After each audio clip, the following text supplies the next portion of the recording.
Taking a serious view of the alarming drop in the sex ratio of Uttar Pradesh, Supreme Court has issued a slew of directions, which includes completion of trial of cases lodged in the state for offence of sex determination and female feticide within 3 months. As per latest estimates, 5 lakh female fetuses are aborted annually. Expressing serious concern over the skewed sex ratios in the country, the Supreme Court has said that failure on the part of the centre and the states to keep a tab on hospitals and diagnostic centres was the chief reason why female feticide continues rampantly, despite a ban 2 decades ago. But the question is, why in God's name are we not able to check this menace? When is our society's yearning for a male child going to really stop? Why are our religious practices so misplaced? There are a lot many unanswered questions. Welcome to Gender Discourse. I'm Lottie Alaric.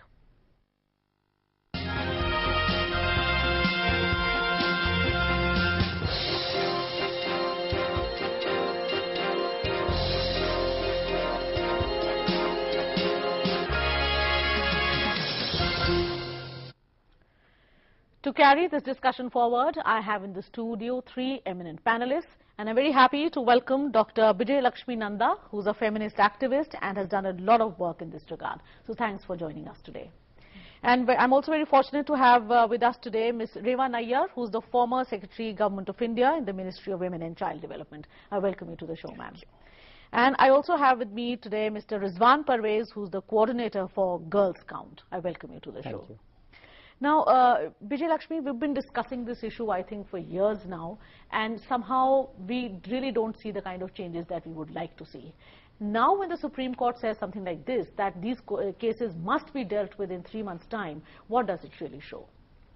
Well, I think for first, there have been some changes. There has been an upsurge with civil society, movements on this issue. There has been earlier also. Right. And the government has taken note in certain states, for example, in Punjab and Haryana, in the early periods, let's say from 2001 to 2005, there has been some activities that took place.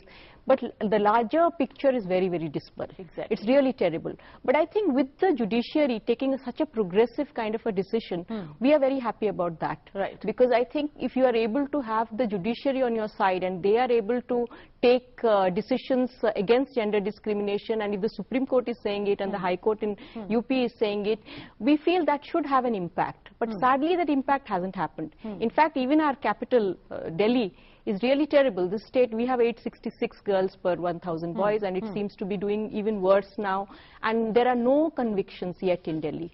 I think Delhi should actually set the roadmap for the rest of the country. True. So I think based on the Supreme Court decision, we hope Delhi will take serious note of what is happening to daughters in Delhi. So I would think that the first step would be for the capital and also the state of Delhi, and since the central government is placed here, and almost all the bodies which are associated with the implementation of the PCPNDT Act, the Central Supervisory Board, as well as the Health Ministry, the Women and Child Development Ministry, they are all seated here.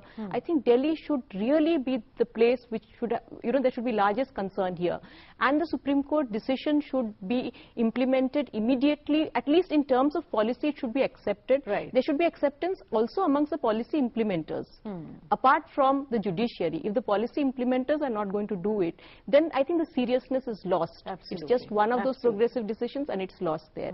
So I think that's the gamut of activities that needs to be done. True. And then of course one is not even talking about the families, which I think in the later discussions we should talk about. So Reva, we know that the policies are there and they are very well-meaning, not to say that they are not well-meaning, and from time to time we see a lot of changes also happening in the policies, which are always a welcome decision. But the point is, as she said, even if in the capital city we are not able to see the changes, so what to talk of the rest of the country? So what does, isn't it very, it makes one jittery, as to where are we sitting? Are we sitting on a time bomb, really? I think there has to be better publicity on this subject. When we want to do something and the government gives a lead, for instance, in the case of polio, when we wanted to eradicate polio and we did our campaign wisely and spent a lot of money and attention on the campaign, it did produce results. Everybody does get the child vaccinated against polio, and polio is eradicated. We know that we can do a campaign like that for female feticide by making everybody conscious from village to village, from gully to gully. We can do this kind of a campaign, but it will only come when we give leadership, we give publicity during elections. Don't we do so much publicity about each and every person who stands for election? It can happen. We can focus on a subject and we can deliver. The government has proved it time and time again. If they want to do something, it can be done. And I think what is important foremost is not punishing a doctor, but regulating the profession, the entire profession. If you don't do it in a hospital where the doctor is known and naturally there are laws, you will do it with a quack. Abortions can be done by anybody, an ultrasound machine can be operated by anybody. The whole movement has gone underground. People are doing it on the quiet. So I think a perfect regulation of the medical profession, beginning with all the hospitals, the medical superintendents being careful and cautious, especially where it comes to expectant mothers, where it comes to gynae and obstetrics, that department. I think there has to be absolute surveillance. There have to be CCTV cameras everywhere, and they have to be very careful about regulating the profession so that no wrongdoing goes on within the medical profession. This is very, very important. And once you do something wrong and you're caught, if there's a case, then I think you should be banned from ever coming near a hospital or practicing the medical profession. You should be banned for life. True. Because this is a very serious law. Female foeticide is a very serious thing. True. So I think regulation of medical profession very important. That is something that is. So Rizwan, do you agree with that? Is there anything you want to add to this?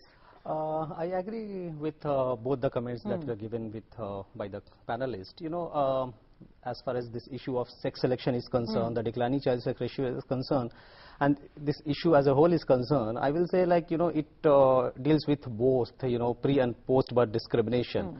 When we talk about this judgment, court judgment, when we talk about this PCPNDT Act, it deals with pre-conception, I mean pre-birth discrimination against girls. You know. And when it comes to post-birth, then we have to certainly look at different aspects of our campaign. Multi-layer, multi-pronged, you know, campaign is required, like Beti Bachao, Beti Padhao campaign, which has recently been launched, and it is going to be launched by the Government of India, Ministry of Women and Child. It's a tremendous, I mean, it's a fantastic, and it is a very much awaited campaign that all of us have been actually waiting. This is not just a campaign, it shows, you know, the amount of seriousness on the part of the government to deal with this issue of sex selection and daughter dislike and daughter yearning for a girl, for a boy daughter child. aversion, actually. You know, I mean, when you start a campaign, it requires resources, it requires energy, it requires your time. So we are happy, all the civil society group and NGOs and activists and people working on this issue of sex selection, declining child sex ratio, we all are very happy, and now we have to see how this actually campaign is actually, you know, executed and monitored and implemented. You know, Right. Now, Vijay Lakshmi, you know, it's nice to understand like the polio campaign and everything, but these are something, but you know, when we talk of the yearning for a boy child, now this is such a big yearning in the four walls of a house that no amount of campaigning somehow, no amount of lecturing or no amount of media coverage about these things, really, it does not really penetrate. Why? Because sometimes our religious beliefs are such that if a person dies, then the last rites will be performed only by a boy. So, you know, those kind of things are there. So, how do you think that we can penetrate among those people there? I think the awareness is a multi-pronged approach. So it's not just awareness of the, you know, government personnel and of the young people, but also of the families. So I think the idea is to bring about, generate awareness amongst all the stakeholders. But having said that, I think it's also important for us to look at the history of daughter aversion in India. The history is that female infanticide happened only in few pockets. But it is only with the technology, with the new reproductive technologies that came in, whether it was amniocentesis, with a chorionic villus biopsy, and then later on the most pervasive use of ultrasound for sex determination, that led to gender biased sex selection. And also the forms of new technologies that emerged which made sex selection possible. Not so much, you know, sex selective abortion, but sex selection possible. So all these technologies are in the market. And the market also has its own kind of methods of bringing about a demand. We imagine that the demand is only rising from families. Yes, some families are demanding it. But take a look at the map today. In the beginning, when sex selective abortion happened, when declining child sex ratio emerged, it was only in the northern states.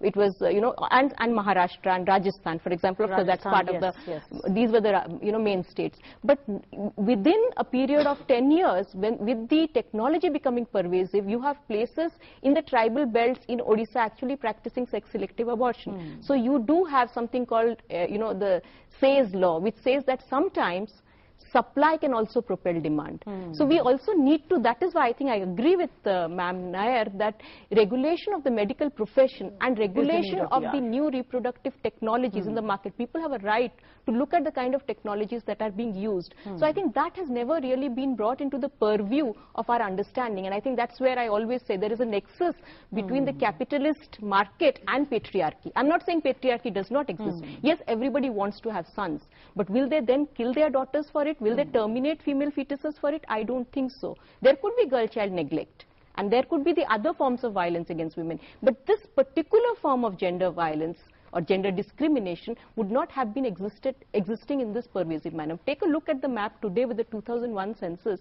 It's spread almost everywhere. You have Nagaland reporting sex-selective abortion. And you know, also and the other thing, states which were never a part of yeah, the other thing is also a small family norm.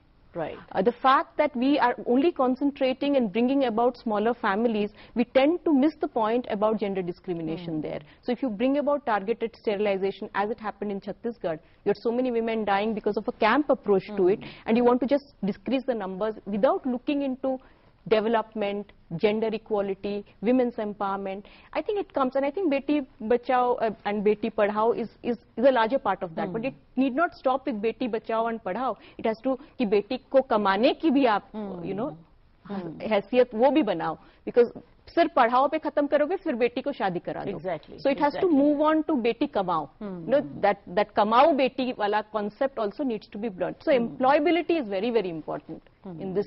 True, absolutely.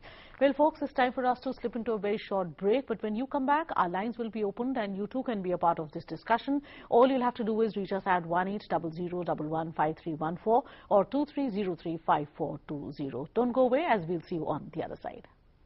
Welcome back. This is Gender Discourse, and today we are talking about female feticide, particularly in the wake of the Supreme Court's statement that has come that we need to look at these cases and solve them at least within 3 months. So if you have a question regarding this, please feel free to call us. Our lines are open and the numbers are 1800115314 and 23035420. Now, Reva, you know, to talk, going into the reasons as to why this is happening in our country, we know the yearning for a son and all that. Now, dowry system is a huge evil in our country, in spite of the laws being there, in spite of so many campaigns being there. So when it comes to parents, like there are stories to suggest that sometimes just after having one wedding, the parents have actually come on the road. They are living on the road because they had to have a wedding of that magnitude and give that amount of dowry. So unless we look at these social evils, unless we nip them in the bud, I don't think much can be done. You know, in the case of dowry, what has been most effective, there is a drop in dowry deaths. You have noticed noticeable drop. And people are not demanding dowry openly now. There has been a change ever since the law came in. The Prevention of Domestic Violence Act has brought some kind of a solution to the dowry problem. People are extremely scared of asking for dowry. As a matter of fact, sometimes you hear that the law is being a little abused by the women. So this law has been extremely effective. But not the PNDT Act. There are gaps and loopholes in the Act which need to be corrected. It's too lengthy a procedure, and there are too many gaps in the law. But I think we need a much more subtle solution in the terms of educating our audiences. Our audiences are hooked to the television. True. They are completely available to the All India Radio and all other radio programs. I think there has to be a campaign of education of the people. And not only education, simple education of telling them that this is wrong, but also giving them some sense of fear that what you're doing amounts to killing and murder. You know, when you bring the conscience into play, like there was a program where some of the religious leaders, truly good people who do satsang and do pravachan, if they speak to their audiences about these issues and tell them about this issue, that how wrong it is, tum punya nahi kar rahe ho, paap kar rahe ho, tum actually murder kar rahe ho. If this is the sense that is conveyed, I think it's a very powerful way of suggesting that what you're doing, you can't atone for it because you've already killed. So I think that's where the conscience will be brought into play. What is education? Education is refining your conscience, making you conscious of right and wrong, good and bad, giving you knowledge about things. This is one kind of knowledge which should be in the process, education process. In schools and colleges, we should ask that it should be part of the curriculum, the syllabi, that we must make this consciousness uppermost in all children, that female feticide is bad, that feticide is a wrong thing, having an abortion and preferring having a gender preference is a wrong thing. In conscience, it's a wrong thing. It's not good for any human being to practice killing an unborn child. So I think, and also telling them about the ill effects of these repeated abortions on your health. On the health of the woman, it impacts deeply. And in the end, it could affect the normalcy of the child eventually born, even if it's a boy. So putting that fear also side by side with the fear you're doing something wrong, it's not only illegal, it's immoral, it's against the law of God. God wants this child to be born. You're interfering with God's plan. And secondly, if you're interfering with her health, the girl's health, and having her have so many abortions, the child may be affected. You may have a defective child. This is the kind of fear that must permeate. And I think the Satyamev Jayate program was extremely effective when Amir Khan did it. So more people from Bollywood should be influenced to have dharavahiks and serials on this issue, and do it repeatedly. It has to be done repeatedly on airtime. And I think government in their publicity division must start doing it seriously. Right. Rizwan, what do you say? Because the once it is taken up in the curriculum, as she said, and also I think boys need to be made a part of this, that we don't just need to educate the girls here, we need to educate the boys. And even in these movements, these so-called, not so-called, when we say women's movements, why can't we have men also be a part of that movement? Because then I feel the impact would be much more greater. What do you have to say? I would like to comment on 2-3 points actually. To start with, involving youth, it's very important. We recently ran a campaign at Delhi metro stations last month, where we reached out to lots of urban population, particularly the youth, and we found youth are very much willing to associate with this issue and do something on this. And we have been talking about, when it comes to gender issue, we want, men and boys to come and talk about gender, talk about women's rights, and be part of this campaign and movement. Coming back to what ma'am said, I agree with to some extent. We also have to see the conflation there has always been, between PCPNDT and MTP Act. Like the PCPNDT Act, it talks about sex selection. It doesn't talk about sex selective elimination or abortion. Whereas we have a MTP Act in our country which actually, empowers, give rights to women to go for safe and legal abortion. As I know, like, Ministry of Health and Family Welfare, they are going to make some more amendments in MTP Act, giving, some more kind of liberty, increasing the number of weeks for abortion from 20 to 24 and, giving, expanding the area, from medical practitioners to others also to do abortion. So, within this abortion ambit, we have to see how we are going to address this issue of sex selection. So that is a... Rizwan, I'll have to interrupt you for a moment, but I'll give you time to complete this. We have a viewer with us. This is Adnan from Madhya Pradesh. So Adnan, can you hear me, please? Yeah, I can hear you. Yeah, welcome to the show, and please go ahead. Yeah, ma'am, actually India is a country where goddesses are worshipped. Be it Lakshmi, Durga or Saraswati, the power and the compassion of these goddesses is well recognized. But India is also a country where this kind of, female feticide is happening or has been happening. Everybody wants to have a baby boy to be born, but at the cost of what? Like killing of those innocent or baby girl who haven't been born. Even the government actually is not really willing to actually express some kind of advertisement so that the public can be aware about it. So we just need to change our attitude towards it. And the government should also start some sort of campaign about it. Campaigns, right. Thank you so much. I think this is what Reva has also been saying, that campaigns have to be really strong so that they reach probably the last man and the last woman standing. You're absolutely right. Yes, Rizwan, I kindly complete what you were saying. I was saying, like, this safe abortion issue. So we have, at one hand, we have sex selection, problem of sex selection, and at another hand, we have to ensure the reproductive health and rights of women also, and ensure that women get access to safe and legal abortion. That is what we have been fighting for. And the issue of female feticide that you call, which is an act of basically eliminating fetus after it is found to be a female.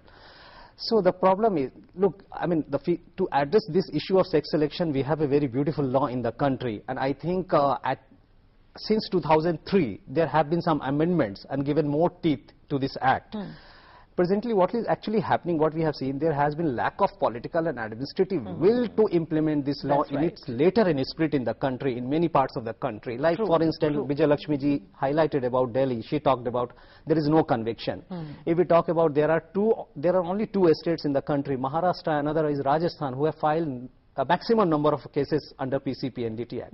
So basically filing PCP cases under PCP NDT Act and taking those things to the logical end, basically we want PCP NDT to act as a deterrent for medical people who are actually, see, this sex selection can never happen unless and until there is a willingness and readiness from the medical community to disclose the sex of the fetus.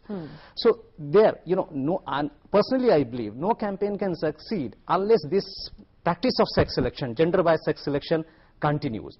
We have to make campaigns, we have to run campaigns, lots of campaigns, educational campaigns, awareness campaigns. At the same time, we have to also check this sex selection business because it's a $1 million business in the country. You know, if you look at the number of ultrasound centers, we are not against ultrasound centers, but we want this technology to be regulated. You know, we have to stop the misuse of technology. We all have been supporting for this. But and all the doctors, all the medical fraternity, I will say, like, they have not been part of. Only few % of doctors actually are into this. But, you know, when there was a lack of implementation, people like, you know, who are not even trained in sonography, they started doing sonography, you know. So we have and these machines can be transported on a carrier of a cycle. So, you know, yeah, that's true. That's true. It's happening. Clandestinely, they can be taken just about anywhere. It's happening. Again, I'll have to interrupt you. We have a viewer. This is Mallikarjun from Karnataka. So, Mallikarjun, are you there with me? Yes, ma'am. Good evening. Good evening to you. Please go ahead. Yes, ma'am. I would like to add some answer, a suggestion to here. Yes. When girl grows, girl should be make self-dependent. Then only the intention or the what you call thinking of people will be changed, and the female foeticide will be reduced.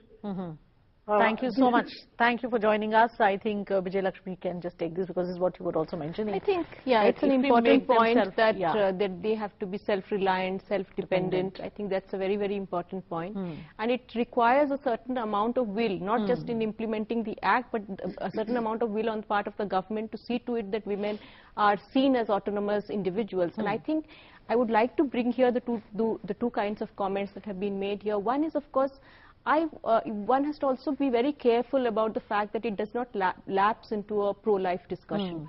And we have to be, you know, the pro-life discussion again overlaps over the right to abortion, something for which women's movements all over the world have fought for. So also when it comes to religious leaders, they tend to not walk that particular kind of walk when it comes to rights. And ultimately, whenever religious leaders have been involved, it has been seen that it again, you know, it lapses into that pro-life discussion and also putting the onus of responsibility on the mother, that the mother should save the child. So that becomes problematic. And also it has been seen that when in the field it starts, you know, it starts getting implemented, then it happens that it is women's pregnancies which are monitored. One of the things that some of us who are working in the field have realized that it is not really the medical profession that they tend to regulate. One of the model experiments on this, which is seen as extremely successful, the Nawanshahr experiment, there they started monitoring the pregnancies of women. And ultimately it has come about that most of the other states started recognizing this as the best method to control gender-biased sex selection. So these are the problems that needs to be looked at. If you have a tracking of pregnancy form where it is said that a woman who's already had one daughter, please catch that particular woman. That becomes problematic. So I think the walking that particular balance between women's rights and the idea of gender-biased sex selection is very, very important. And I think Vijay, just a moment. We have another viewer. This is Mr. J.N. Rao from Tamil Nadu. So, Mr. Rao, welcome to the show. Thank you. Please go ahead. According to me, the roots of the criminalized female feticide, as also infanticide, is lying in the doctors, surgeons, and similar profession people, quack doctors, owing their ideology, which is contrast to the World Health principles of good governance and virtuous health. Thank you. Right, absolutely. Well, on that note, we'll have to slip into yet another break, but when we come back, our lines will still remain open and you can still call us, share your views on the subject. As today we are talking about female feticide, and the numbers are the same which are running on your screen, 1800115314 and 23035420. Don't go away, as we'll see you on the other side.